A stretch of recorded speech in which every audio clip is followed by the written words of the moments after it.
This thing that's going on the coast as far as the longtime unity where people are working together seems to have split. I'm going to ask you questions that, and I watched the Ricky Matthews interview too, and Ricky does a great job on this one. Sure. But let me ask you questions as someone who's not on the coast and who asks the questions from people in Jackson or in the northern part of the state. What the hell's going on? I mean, that's a deep question, Paul. So, I mean, big picture. 6 or 8 years ago, the legislature, really worked hard, put together an organization, and there were some compromises that were made along the way. We created probably one of the first regional institutions in the state, certainly on the Mississippi Gulf Coast, to handle tourism, and it was largely created, to handle the BP funds and all that kind of stuff. And there were some compromises that were made to make that happen, and it resulted in a structure that was absolutely fine so long as the board functions properly.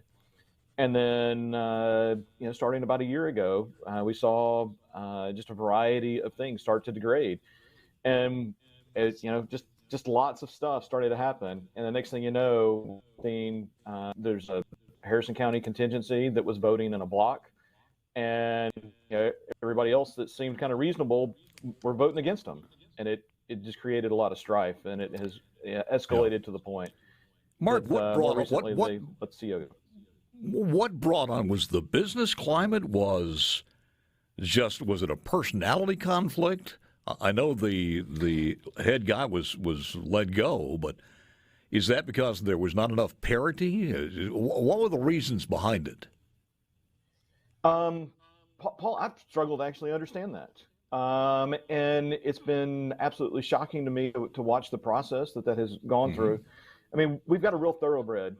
We absolutely married above our status in life. When we got the CEO that we've got, Milton Segarra, came in. He was leading Puerto Rico's effort. He's absolutely stellar. And then, things just degraded. And I think you're right to say, hey, look, it's a personality conflict. There's some personalities on that board, and they have absolutely kind of chewed up the trust within the board.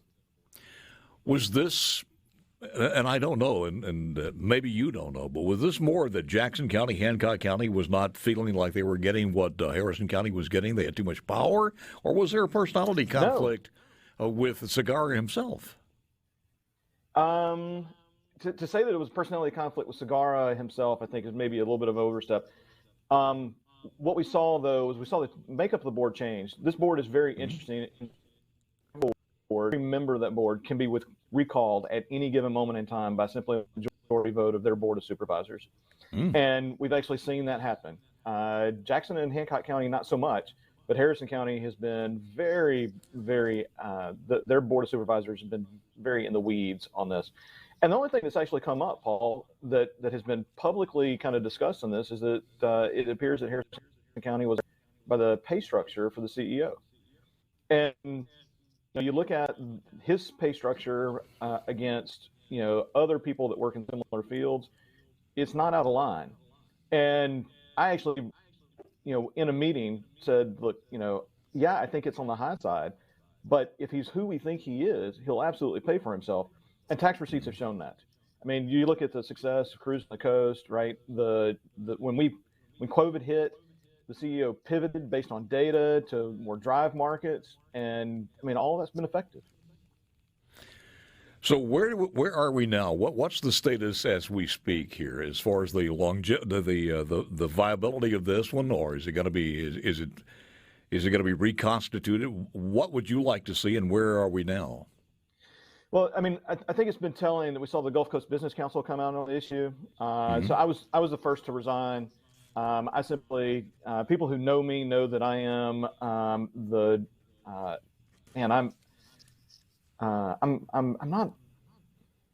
all about consensus.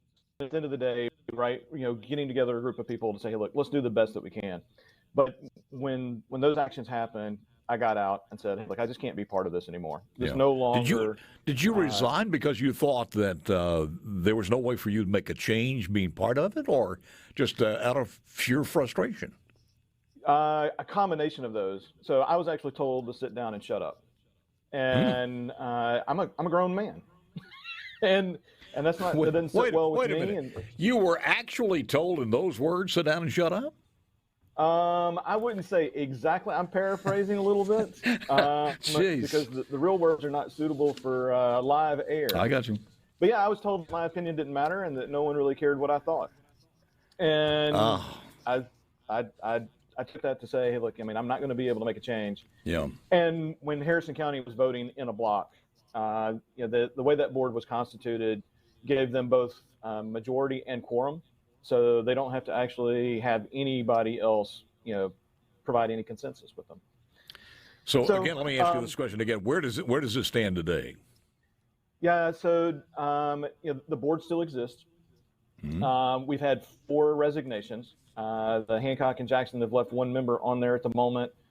The only real fix that I see requires that the legislature come together and say, hey, look, you know what? We got an amazing, successful experiment. And then that is being dismantled because there are a few people that are picking apart and they're worried about minutia that really shouldn't matter to them. And what we need is the legislature to come together and reconstitute that board in a much more fair and equitable way. Let me ask you this. Is there a group out there, maybe you working with people like Billy Hughes or Fofo or some of the other ones, to put something before, or some of the coast legislation delegation, of course, to put something that you would see, that you would like to see as far as a bill is concerned? I believe that people are working on that. So I know the Gulf Coast Business Council is working on that. We just saw a statement from the casino industry. I mean, there was a collective letter signed on by all of the casino executives across the coast, which is unusual. And they have said this just does not work. I had talked with Larry Gregory off the air, and basically Larry said that they've said what they're going to say with this so far. Didn't want to take it to the next level, but they're waiting impatiently to find out what's going to happen with this one because they're not happy with it. No, I mean, they're not, and they shouldn't be. I mean, you've got, I mean, here's an interesting example of that, Paul. There's not a single casino exec on the board.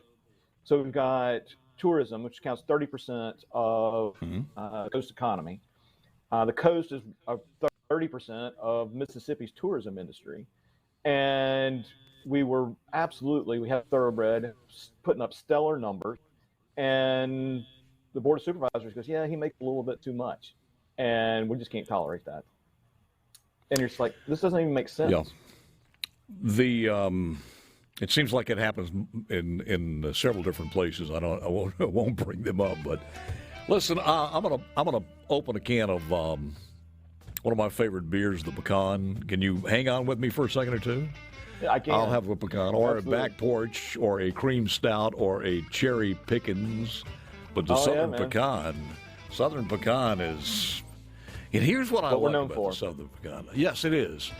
It's not overwhelmingly pecan, but it has that hint. I don't know how you guys hit the nail on that. But when you put that down and you get it cold enough to kill a pecan tree, Would you it is good. What's the word for this? Whiskey, gin, everything else. You got pineapple, you got strawberry, you got pecans and everything else, and they ventured out of that. Wine hasn't done that. Wine is wine. Well, I mean, No, I mean, it's kind of interesting. So if you look at beer, beer comes from a very German tradition, and Germans had a law called the German purity law for beer, right? The Reinheitsgebot. And it said, hey, look, you can only put water, hops, barley, in beer. That's all you can put. Yeah. And the wine guys have a very similar tradition, which is that nothing goes into a wine glass that did not go through the plant. So they don't. It's just one of their kind of inherent traditions. And so if it doesn't come up through the roots in the vine, it doesn't go into the glass. Well, if they do, Mark Henderson, founder of Lazy Magnolia Brewing Company, is my guess. If they do, God forbid they stick a cork in it, put a screw cap on it. So, or put it in a box. One way. Do what you got to do. No, just don't taint it as far as wine is concerned. Everything else, I mean, it expanded and blew up the market. One more question I want to ask you: do you know where Mr. Segarra is today? Is he still there, or has he left? He's still on the coast. He's still on the coast. And He's still on the coast today. In fact, officially, I mean, he's on staff until the 15th. Till the 15th. Officially, but that was when his resignation was effective. So, do we know who is going to be appointed? Or is that up to the state legislature, or is it you have to wait till the session? No. They've appointed a new interim director, and it was the former accountant for the organization. Yep. And and no slight intended to Pam. Pam is absolutely amazing. Yeah. I've worked with Pam now for several years. I got you. I think she's a very capable person. But let's be honest, she's an accountant now leading the state's largest marketing organization. But I mean, is she in the true sense an interim until somebody else can be appointed? Yes, I believe that to be true. What county is she from, by the way? Harrison County. Oh, okay. Yeah, Don't smile. I know you're shocked by that. No. I just wanted to see you smile. That's all I wanted. I wanted to see you smile. It's very interesting how power has been consolidated here recently, and what was a well-functioning board that fairly represented. And interestingly enough, none of the controversy has been around what the organization is doing. It was only on the salary itself. That's the only thing that has come out publicly. And the question is are the people on that, are they really the right people to be managing the CEO of a large organization like that? Let me say this, because as far as sitting in the state capitol, and I've talked to several people about this, trying to learn more about it, I will say this, and I have no idea what the funds are, the amount of money, but from different agencies, from the lieutenant governor, from Secretary of State, from everything else, there's a lot of money comes down, and the state, the Gulf Coast Coalition needs to work with the legislature. And a lot of that is funding. Absolutely. And there are a lot of people in the state government who are not happy that that's going on. And I'm sure you've heard that. Yeah, absolutely. And let's be honest, they shouldn't be. There's a variety of funding that has flowed down from the state, especially the CARES Act money that came through as a result of COVID. The coast got $3.5 million, and we executed it. I sat in the meetings when we were discussing that and just what the workload was going to be, because we actually reduced staff and then expected the CEO to execute almost an entire year's budget in 3 months. And then on top of it, we've got all of the kind of internal strife to go along with it. Would you do me a favor? Just keep us in. Anytime you need us, give us a call. I'd love to get an update from you, and we'll call you back. But I'd love to have you on. But let me switch to more important things here. What is the alcoholic content limit for beer in the state? Currently, 8% by weight is what's called out in law. There are two states. Yeah, there are two states that actually use ABW instead of ABV. And so ABV is what you look at on a label, and ABW is what the states use. Utah and Mississippi use ABW for some reason. You have to stay under 8% or under. That's correct. So, what would you like it to be? Yeah, here's an interesting question. Why should it be limited? There's a million styles of beer, right? And I'm actually competing in the marketplace. For example, Sam Adams makes a beer called Utopias. Absolutely amazing product, 22%. Yes. Now then, should that be sold in a curb store? Woo, man. Maybe not. Maybe that shouldn't show up at your local, 7-Eleven. Especially if you get that big one. But it is 22%.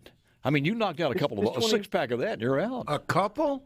Yeah. You're not drinking a six-pack of that. No, and the beer you're sells not. for $100 a bottle.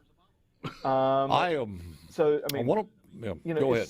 It's one of those things. Should we be limiting what the market can do? And I think it's absolutely fair for the state to go ahead. Look, we don't want to see that, on every curb store. I absolutely can agree with that. Let's find a place where it does fit. But why should we limit what people in the state of Mississippi can and cannot have? As we start looking, and we were talking to Trey Lamar about this yesterday, as we start looking at some solutions for the liquor warehouse and the entire alcoholic beverage narrative in our state of Mississippi that we have to do, maybe it would be a good idea to have that limit in liquor stores, offer them the possibility of putting in liquor stores. That gives them something else if something is taken away from them. Yeah, I mean, there's a million, and there's a lot of stakeholders in that. You're going to see beer distributors weigh in on that and go, hey, look, we don't want to have all these extra stops for just a little bit of product. And you got the big liquor guys. The big liquor guys, they like to have a small state warehouse. They don't want to see a lot of variety and lots of warehouses and lots of all that kind of stuff. So there's a lot of players there. What's the newest offering from you guys at Lazy Magnolia? Man, we've got something new like every week. I see that. I'm trying to read this. We recently did a vanilla pecans. We took our standard pecan and mixed in an absolutely, Madagascar vanilla beans. They're worth their weight in gold, as it turns out. $1,500 of Madagascar vanilla beans would fill your coffee mug, and it's absolutely insane. But it makes for just a stellar product. I'd love to try that. Is that available statewide? It is. It is right now. So and what else? Across the state. We just did a salted caramel pecan. That actually gets packaged out this month. That one will show up in some 16-ounce cans. Artwork's absolutely fabulous on that. Perez, don't you remember I think we had a conversation, and it's been almost a year ago or 2 years ago that this was forthcoming. The salted. Yeah. And it's finally here. It's finally here. People don't realize the time that it takes to develop new products and work through the packaging and work through the brands and all the stuff that has to be done, set the pipeline and all those kinds of things. Yeah. So we also did. Mark, have you been? Go ahead. Go ahead. No, you go ahead. No. And so we just also did a brand new hazy, Imperial Sunfox, and I'm like stupid proud of it. It's absolutely beautiful beer. The house, have the seltzers hurt the business? It's kind of interesting to watch how the market changes. I'll tell you, on one, the juice box generation has arrived. They're actually of age now. So all the kids that grew up drinking fruit punch out of a little box, and the more adult flavors that we associate with beer and some of the higher end liquors, those are not nearly as approachable to some of the kids. They're just becoming 21, early 20s, and so it's absolutely been a pretty significant shift. I have now about 3 or 4 times. We had Father's root beer, which kicked off this whole kind of hard soda craze several years back, and then you're seeing the seltzer in a really interesting place that is approaching the health conscious side of things. Right? They're low calorie. Taste and have approachable flavors, and on top of that, they're in cans and they're approachable and can go a lot of places that bottles can't. I love traveling around and trying different beers like that, and it's just a remarkable industry, and you guys have been doing a great job. Look, I thank you, Mark. Very informative. Look forward to getting back with you, and maybe the next time we're down, we can stop in, and I'll try all of them at one time, and then have a driver take me back. Well, thank you, man. I encourage people to come out to the brewery. Yeah. You got it. What's the location, by the way? Kill, Mississippi, halfway between Gulfport and New Orleans. So strategically located there. We've got, at any given time, probably 20 different products on the wall.